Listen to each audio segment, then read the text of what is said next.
we confess that nothing is impossible for God. 630 years before God raised Jesus from the dead, Ezekiel saw dry bones come alive. This all started with God inviting Ezekiel to a valley of death for a chat. Exposed, dry, and disgraced bones encircled them. This is the backdrop for God's outrageous question to Ezekiel. Mortal, can these bones live? What? Ezekiel responds as we probably would, "O Lord, you would know." But God persists.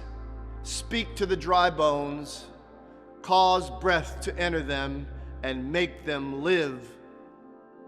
We don't know what Ezekiel thought or felt, but we do know what Ezekiel did.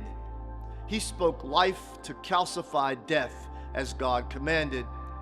He breathed on the bones, they rattled, reassembled, and danced. Life with God is to be a steward of a truth, power, and spiritual currency that confounds us even as we employ it and commend it. Even as death surrounds us, we must remember what seems futile to us is fertile for God.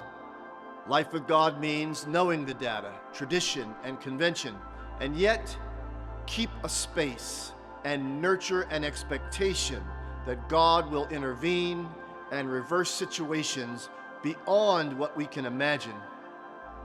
We are the and yet people. And thank God for Ezekiel and all the other and yet people God has partnered with in the past to breathe life over death. Being faithful to God is freely and courageously offering ourselves as conduit and co-author for God's outrageous aliveness.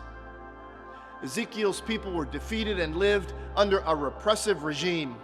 Still, unimaginable life was spoken and sparked that day. The hierarchy of power was rightly reconstituted.